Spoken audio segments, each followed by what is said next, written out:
ইসরায়েলের মাথায় কিন্তু সবচেয়ে বড় সমস্যা বা বড় চিন্তা এটাই যে তার জায়গা কম, অর্থাৎ একটা জঙ্গি বিমান ঘুরিয়ে যে যুদ্ধ করবে তার আকাশ সীমা থেকে, এই অবস্থানে তার আকাশ সীমা থেকে লেবাননের আকাশ সীমা তাকে লঙ্ঘন করতেই হয়। ওপাশে সিরিয়া যাবে কোথায় সে?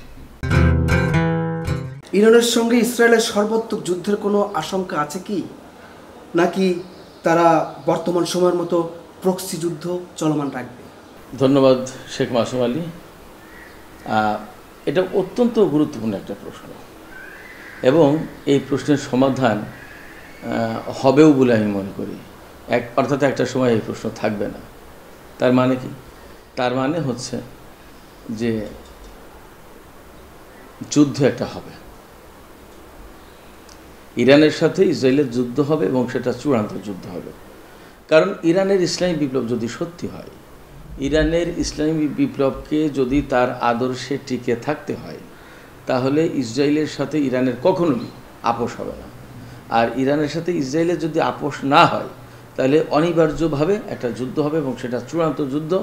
এবং সেই যুদ্ধে আসলেই একটা হিসাব বিকাশ এইভাবে হবে, ইরান থাকবে কিনা অথবা ইসরায়েল থাকবে কিনা, কে টিকে থাকবে, একটা অর্থাৎ অস্তিত্বের প্রশ্ন আসবে সেই যুদ্ধে। যুদ্ধটা এত ভয়াবহ হবে যে সেই যুদ্ধ হবে অস্তিত্বের প্রশ্ন। এবং যেহেতু অস্তিত্বের প্রশ্ন, তার মানে আমরা বুঝতে পারছি যে যুদ্ধটার ভয়াবহতা এবং বিস্তৃতি কতটা হবে।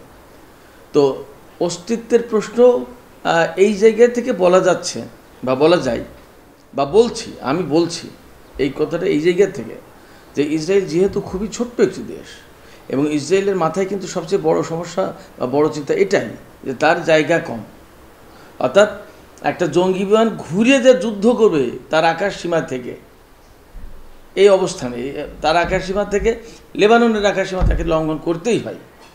ওপাশে সিরিয়া যাবে কোথায় সে? এপাশে গাজার ফোর্স অনেক বেশি স্ট্রং। গাজার বাহিনী এখন ইতিহাস রচনা করে দিয়েছে, যা ইসরায়েলের ইতিহাসে নেই। 1967 সালের যুদ্ধে, আরব ইসরায়েল যুদ্ধে, 6 দিনের যুদ্ধে পুরো আরব বিশ্বকে কাজ করে দিয়েছিল ইসরায়েল। সেখানে 9 মাস পার হয়ে যাচ্ছে হামাসের সাথে ইসরায়েলের যুদ্ধ। ইসরায়েল এখনও কিন্তু সেই পর্যায়ে যেতে পারেনি, হামাসকে নির্মূল করতে পারেনি। শুধু তাই না, হামাসের কাছে যে সমস্ত বন্দী তাদেরকে উদ্ধার করতে পারেনি। এ পর্যন্ত সম্ভবত 2 জন বা 3 জনকে বা 4 জনকে উদ্ধার করেছে এবং সে উদ্ধার করতে গিয়ে ইসরায়েলকে বহু ক্ষয়ক্ষতির মুখে পড়তে হয়েছে। কেমন? তার মানে দিন পাল্টে গেছে, দিনটা কিন্তু আগের মতো নেই। এমনকি 5 বছর আগের পরিস্থিতিও নেই। এবং এই যে ইসরায়েলের ভিতরে যে গাজার যোদ্ধাদের পক্ষ থেকে যে হামলা অভিযান, সামরিক অভিযান 7 অক্টোবর, এটা বিরাট ব্যাপার, ইতিহাসের বাঘ ঘোরানো ঘটনা। এটা আমরা হয়তো এখন আর 10টা-5টা ঘটনার মতো আগ্রাসন, যুদ্ধ, হামলা, মৃত্যু এগুলো দেখছি, কিন্তু কিছুদিন পরেই এটা ইতিহাসের অনেক বড় বাঘ ঘোরানো ঘটনা হিসেবে চিহ্নিত হবে এবং এগুলো ঘটনা নিয়ে অনেক বেশি গবেষণা হবে। এমনকি এর উপরে হয়তো অনেকে পিএইচডি করবে। তো যে কথা বলছিলাম, এইরকম একটা পর্যায়ে গিয়ে ইরান ইসরায়েলের যুদ্ধের একটা সমূহ সম্ভাবনা রয়েছে। যদিও সম্ভাবনা না, যুদ্ধের ব্যাপারটা সম্ভাবনা তো একটা পজিটিভ শব্দ, তাই এটা পজিটিভ অর্থে না, নেগেটিভ অর্থেই সম্ভাবনা রয়েছে ইরান ইসরায়েল যুদ্ধ। এবং সেই যুদ্ধ অস্তিত্বের প্রশ্ন, সেই অস্তিত্ব মূলত ইসরায়েলের অস্তিত্বের প্রশ্ন আসবে। কারণ ইরান অনেক বড় দেশ, তার অস্তিত্ব মুছে ফেলা খুব সহজ না, কিন্তু ইসরায়েলের অস্তিত্ব মুছে ফেলা খুব সহজ ইরানের জন্য। অন্তত হিজবুল্লাহ সম্প্রতি ঘোষণা দিয়েছে, আপনি মনে হয় খেয়াল করে থাকবেন, যে ইসরায়েল যদি লেবাননের বিরুদ্ধে আগ্রাসন চালায়, তাহলে ইসরায়েল 5 লাখ ক্ষেপণাস্ত্রের হামলার মুখে পড়বে। অর্থাৎ ইসরায়েল থেকে 5 লাখ ক্ষেপণাস্ত্র, লেবানন থেকে 5 লাখ ক্ষেপণাস্ত্র মারা হবে ইসরায়েলকে লক্ষ্য করে। এবং হাসান নাসরুল্লাহ, হিজবুল্লাহর মহাসচিব হাসান নাসরুল্লাহ, তিনি কিন্তু খুব সুস্পষ্ট করে পরিষ্কার করে বলেছেন যে ইসরায়েল যদি লেবাননের বিরুদ্ধে আগ্রাসন চালায়, তাহলে কোথাও নিরাপদ জায়গা থাকবে না। আর ইরান বলে, ইরানের উপরে যদি ইসরায়েল হামলা করার চেষ্টা করে, ডাইরেক্ট স্টেট টু স্টেট, অর্থাৎ Israel two Iran, Iran two Israel, এইরকম যদি যুদ্ধ হয়, তাহলে ইসরায়েলি বিমান উড়িয়ে হামলা করতে আসতে পারবে ইরানে, কিন্তু ইরান হামলা করে ফিরে গিয়ে নামার জায়গা পাবে না। অর্থাৎ ইসরায়েলি বিমান ফিরে যেতে যেতে ইসরায়েল নিশ্চিহ্ন হয়েছে পৃথিবীর মুখ থেকে। ইরানিরা এই কথা বলেন। এটা হলো ইরান ইসরায়েল বর্তমান যে পরিস্থিতি, তার আলোকে তাদের বাকযুদ্ধ যা, এই কথাগুলো আমি তাই তুলে ধরলাম। এবং আমার ব্যক্তিগত বিশ্লেষণও এই রকমই, যেটা অস্তিত্বের একটা লড়াই হতে যাচ্ছে, হবে, এবং ওর মাধ্যমেই এই প্রশ্নের একদম কমপ্লিট একটা সমাধান চলে আসবে যে ইরান ইসরায়েল যুদ্ধ হবে কি, অর্থাৎ যুদ্ধ হবে, এবং এই যুদ্ধ আর নতুন এই প্রশ্ন আর থাকবে না, হবে আমার বিশ্বাস।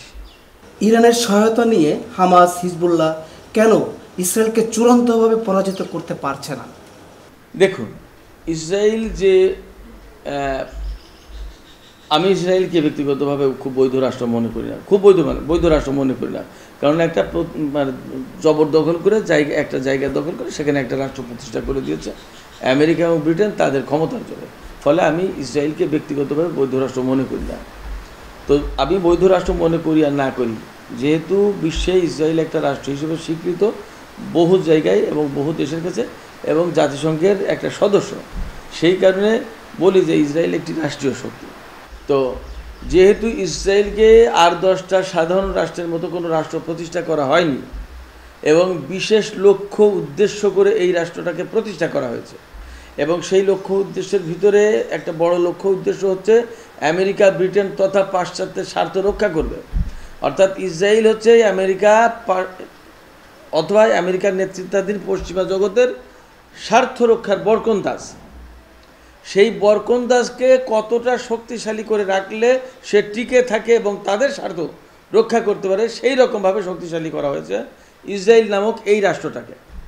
ফলে ইসরায়েলকে হামাস, হিজবুল্লাহ চাইলেই তাৎক্ষণিকভাবে পরাজিত করে ফেলতে পারবে তা তো না।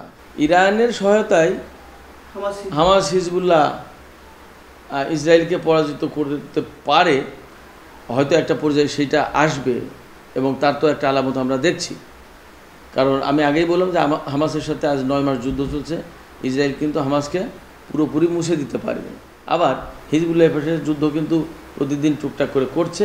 এখন হিজবুল্লাহর সাথে ফরমাল যুদ্ধ শুরু হতে যাচ্ছে, এবং হিজবুল্লাহর সাথে যুদ্ধ হলে ইরান কিন্তু পরিষ্কার করে বলেছে যে এখন মানে বিপর্যয় করে একটা জবাব দেবে, হামলার মুখে পড়বে ইসরায়েল, অর্থাৎ সেখানে ইরানের ইনভলভমেন্ট থাকবে। তো ইরানের সহায়তায় ফর্মালি হামাস এবং হিজবুল্লাহ যে কারণে পারে না, সেটা হচ্ছে যেহেতু ইসরায়েল একটা প্রতিষ্ঠিত রাষ্ট্রীয় শক্তি, পাশাপাশি ইরান তো সরাসরি হিজবুল্লাহ হামাসের পক্ষে জড়িত হয়ে যুদ্ধ করতে পারছে না।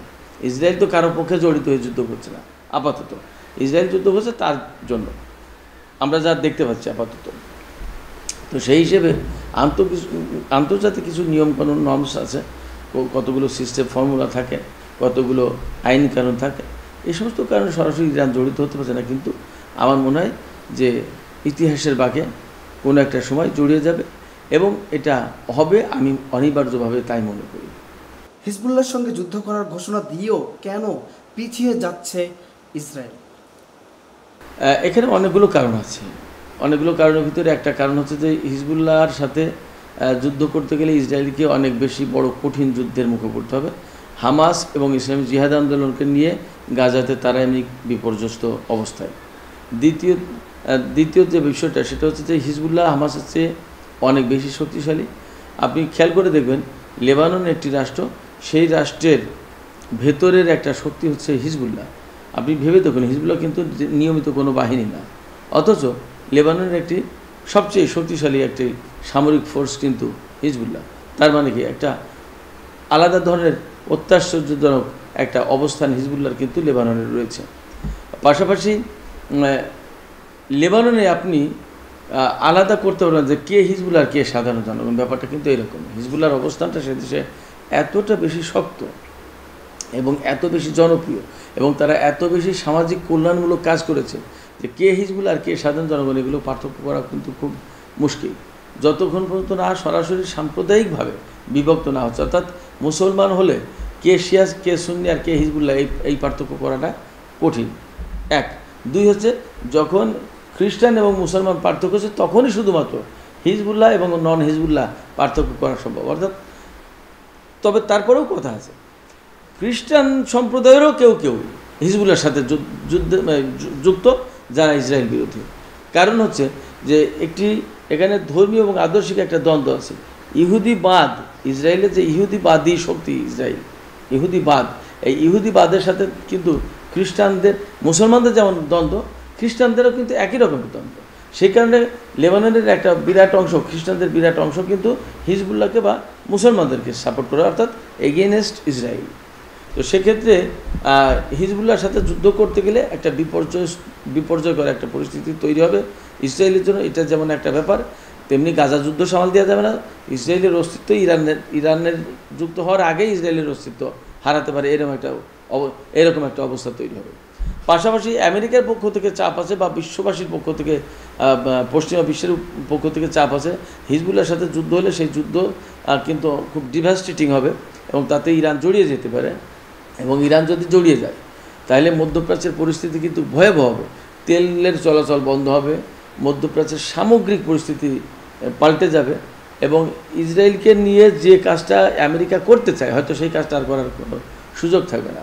তো ইসরায়েলের সাথে হিজবুল্লাহ যুদ্ধ তখন আমেরিকার জন্য একটা বিরাট গেমের ব্যাপার হয়ে যাবে, জুয়া খেলার মতো হয়ে যাবে। হারলে সব শেষ, আর জিতলে সব আছে। ব্যাপারটা এরকম, মানে উইন উইন সিচুয়েশন থাকবে না, অর্থাৎ 50-50 বা হার জিত এরকম ব্যাপারটা থাকবে না এইবারের যুদ্ধ অন্তত। সেক্ষেত্রে হিজবুল্লাহর সাথে যুদ্ধের যে বিষয়টা, ইসরায়েল যদি যুদ্ধে জড়াতে, ইসরায়েলের যেহেতু অস্তিত্বের প্রশ্ন আছে, সেক্ষেত্রে আমেরিকা এই জুয়া খেলায় রাজি না, যেহেতু ইসরায়েল আমেরিকারই হাতের পুতুল। লেবানন ইসরায়েল যুদ্ধ শুরু হলে চীন রাশিয়া কি হিজবুল্লাহকে সক্রিয়ভাবে সহযোগিতা করবে? লেবাননের সাথে যদি ইসরায়েলের যুদ্ধ শুরু হয় তাহলে চীন রাশিয়া হিজবুল্লাহকে বা লেবাননকে সহযোগিতা করবে কি করবে না, এই বিষয়টা আসলে আমরা যেভাবে ভাবছি হিজবুল্লাহ আমার মনে হয় সেভাবে ভাবে না। কারণ হচ্ছে যে হিজবুল্লাহ তৈরি হয়েছে ইরানের ইসলামী বিপ্লবের পরে এবং ইরানের পৃষ্ঠপোষকতায়, পরিকল্পনায় এবং তাদের কর্ম পরিকল্পনায়। সেক্ষেত্রে হিজবুল্লাহ জিতলো কি হারলো, তাকে কেউ সমর্থন করলো কি করলো না, এই প্রশ্ন তাদের সামনে নেই। যেমন আমরা যদি ইসলামের ইতিহাসের একটি যুদ্ধের কথা বলি তাহলে আমরা পরিষ্কার হব। বদরের যুদ্ধে মুসলমানরা কিন্তু তখন খুবই অল্প সংখ্যায়, খুবই সংখ্যালঘিষ্ঠ থাকার পরেও কিন্তু বদরের যুদ্ধে হারবে কি জিতবে এই প্রশ্ন তখন মুসলমানদের সামনে ছিল না। তাদের সামনে ছিল কি, যে একটা জিহাদ এসেছে, একটা যুদ্ধ হবে, এই যুদ্ধ করতে হবে, কে বাঁচবে কে বাঁচবে না, কে সমর্থন দিল কে সমর্থন দিল না, এইটা প্রশ্ন না। হিজবুল্লাহর চেতনা যেহেতু ওই রকমের চেতনা, তাদের মৃত্যুর ভয় তো তাদের নেই, বরং তাদের সামনে চেতনাটা কি, হামাস, জিহাদ আন্দোলন এবং এই যে হিজবুল্লাহ বা ইরান, এদের সামনে চেতনাটা কি? চেতনা হচ্ছে ওই যে একটা কথা আছে না, বাংলাদেশের কতগুলো ইসলামী সংগঠনের লোকজন মনে হয় এরকম একটা স্লোগান দেয় যে বাঁচলে শহীদ মরলে কাজী, মরলে শহীদ বাঁচলে কাজী, মরলে শহীদ বাঁচলে কাজী একটা, অর্থাৎ মরলে শহীদ হলে তো সে জান্নাতি, বেহেশতে চলে যাবে, অর্থাৎ সে সুসংবাদপ্রাপ্ত। আবার বাঁচলে গাজী হলেও সে সবের কাজ, অর্থাৎ সে জিহাদে অংশগ্রহণ করেছিল, যুদ্ধে অংশ নিয়েছিল। তো যার সামনে মরা বাঁচা দুটোই সবের কাজ বা পুণ্যের কাজ বা আখেরাতের কল্যাণের কাজ, তো তাকে আপনি কি দিয়ে হারাবেন, পরাজিত করবেন? তাকে কি ভয় দেখিয়ে পিছু হটাতে পারবেন? হটাতে পারবেন না। তাকে যুদ্ধের ময়দান থেকে সরানো যাবে না। সেই কারণে হিজবুল্লাহকে রাশিয়া চীন সমর্থন করলো কি করলো না, that doesn't matter to Hezbollah. But তাদের সামনে লক্ষ্য একটাই, তাদের সামনে ডিটারমিনেশন একটাই, we will have to fight and will fight.